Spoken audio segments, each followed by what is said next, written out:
მოგესალმებით, ჩემო პატარებო, ჩემო კარგებო, ჩემო საყვარლებო. მოდით დღეს ვისწავლოთ ქართული ანბანი.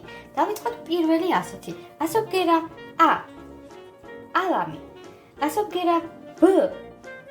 ბურთი. შემდეგი ასო რა მოდის? გ. გოგრა. დ. დათვი. ე. ელვა. ვ ასოზე რა არის?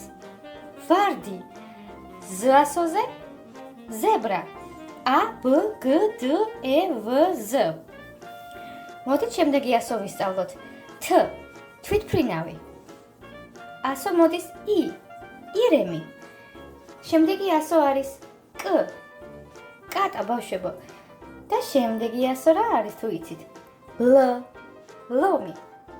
A, B, G, D, E, V, Z, T, I, K, L. M ასო მოდის. შემდეგი მზე რა გვახსენდება? მატარებელი, დიახ ბავშვებო. ν, ნესვი, ოასო, ონკანი. პლასო. რა გვიყვარს პლასოზე? პეპელა, ლამაზი და მშვენიერი, ჭრელი.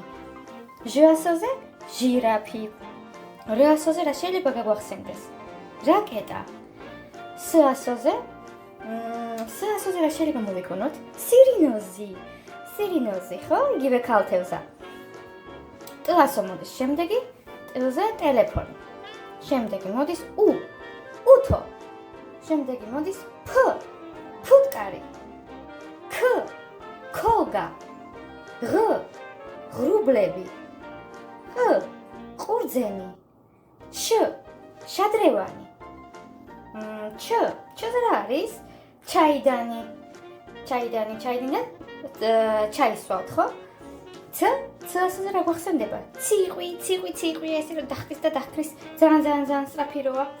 ძ-ზე ძაღლი, ყველას გვიყვარს. ძაღლი. წ-ზე წიწილა, პატარა საყვარელი წიწილა ყვითელი. ჭ-ზე რა გვახსენდება? ჭიამაია, ლამაზი და მშვენიერი. ხ ასოზე რა შეიძლება მოვიქონოთ? ხახვი. საჭმელია ხახვი. ჯ ჯუჯა. ფიფქია და 7 ჯუჯა ხო გვახსოვს? ჯუჯები რო არიან? ჯუჯა. და ბოლო ასო, ანბანიდან ბოლო ასო არის ხ. და ხ-ზე გვამახსენდება ჰამაკი. მოიწერეთ ჩვენი არხი და ვისწავლოთ ერთად ყველაფერი. აბა კარგად.